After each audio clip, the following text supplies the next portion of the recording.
Ankita films present.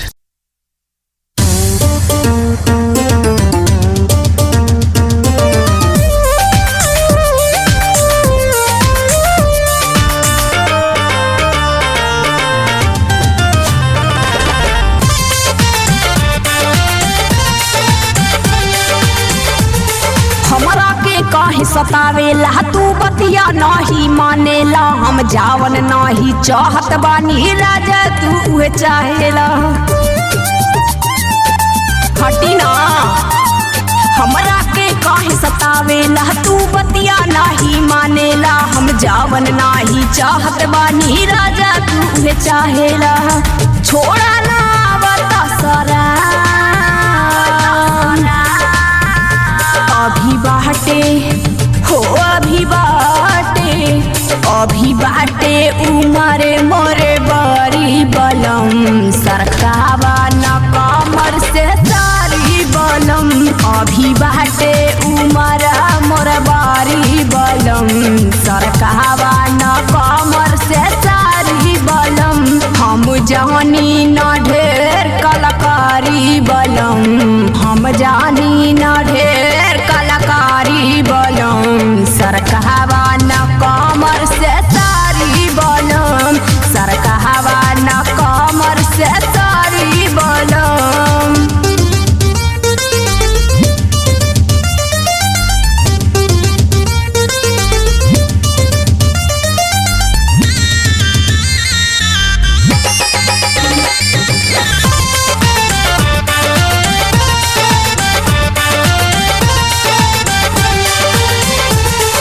मानवा के अपना माना के रखा हो, बड़े काचे उमर मोर बाला म देखा हो।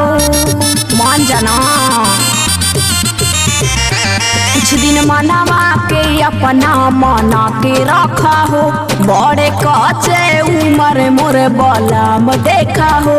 ये सजनवा तू हमारा से दूर हटा हो, अपन देह मोरा देहिया से जीन साटा हो। छोड़ा कलाई बनरा अभी बाटे हो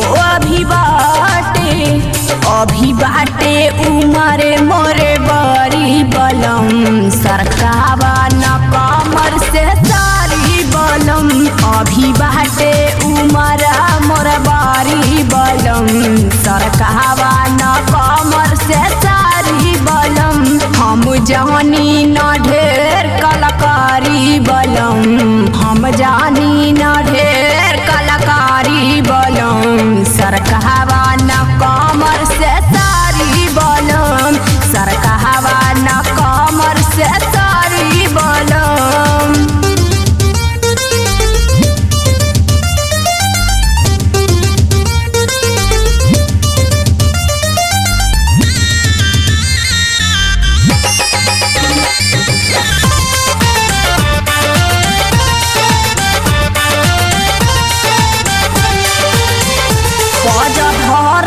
सांस मोर अटाक जाला हो, ए समस्या में जीवा भटाक जाला हो।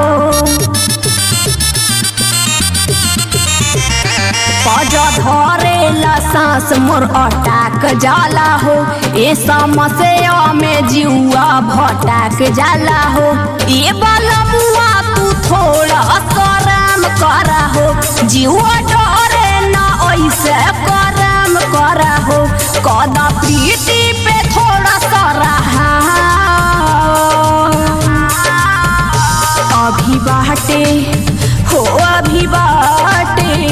अभी बाटे उमरे मोरे बड़ी बलम, सरकावा न कमर से सारी बलम।